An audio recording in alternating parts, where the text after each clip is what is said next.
Hi everyone, I'm Wendy, and it's that time of year where you may have become overwhelmed with summer squash and zucchini.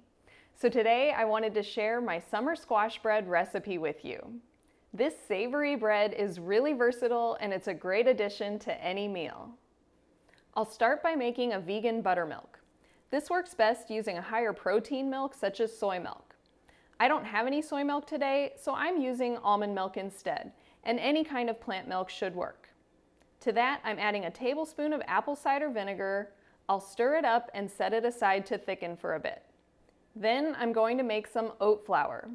I'm using 6 cups of rolled oats and blending those in my Vitamix. I find that this works best when I do it in small batches of 2 or 3 cups at a time. And if you don't have a Vitamix, a food processor works great for this as well. That'll go into a mixing bowl, and if you're using already prepared oat flour, it would be a little more than 6 cups. But the exact amount may also depend on the squash you're using, which we'll get to in a minute. But first, let's add the rest of our dry ingredients to the oat flour. I have 1 teaspoon of baking powder and a half a teaspoon of baking soda. Next up is my mixture of spices.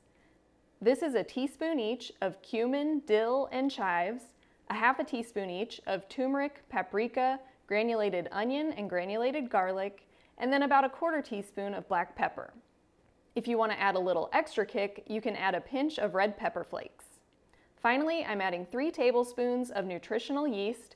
You can feel free to leave this out if you prefer, but it does give it a nice buttery, cheesy flavor. And as I started mixing this, I realized I almost forgot. I also add a 1/4 cup of date sugar. Then I like to stir up all the dry ingredients to make sure all of the spices and the baking powder and baking soda are evenly distributed. After that, I'll add the squash. I prefer using yellow squash for this, but zucchini works just as well. I shredded the fresh yellow squash in my food processor and measured out 2 cups. And I'm not squeezing any liquid out of this. You'll just use it as is. This is where the exact amount of oat flour might differ depending on how much water is in your squash or zucchini. You can also shred the squash and freeze it to use later, but if you use frozen squash, it's going to affect the water content, so just adjust your oat flour accordingly. I like to stir the shredded squash so that it gets nice and evenly coated in the flour mixture. I think this helps to make the final bread bake a little more evenly, and it ensures you don't have any big chunks of squash or flour throughout the mixture. Finally, we'll add the vegan buttermilk mixture that we made earlier. This has just slightly thickened. As I mentioned, this works better with soy milk because it has a higher protein content, which means that your milk will curdle a little better. But either way, it'll turn out just fine. So once it's mixed up, we'll transfer to a baking dish.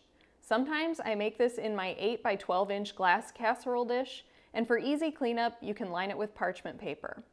But to avoid using too much parchment paper, I really love these silicone dishes. So I'm going to split the mixture between this 8-inch square and this loaf pan, which comes out to about the same volume as my glass dish.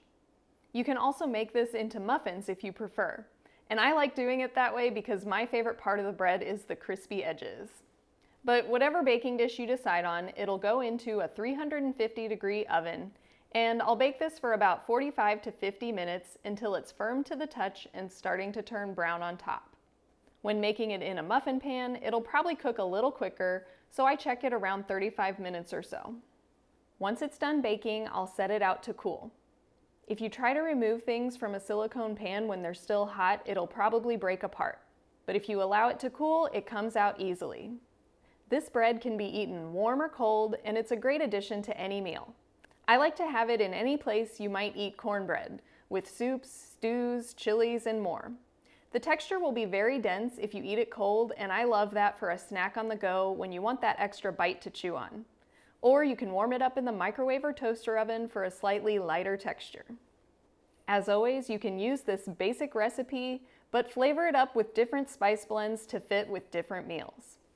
Drop a comment below if you've got a surplus of summer squash and how you like to use it. If you enjoyed this video, hit the thumbs up and consider subscribing to my channel for more plant-based inspiration. Thanks for watching, and I hope to see you next time.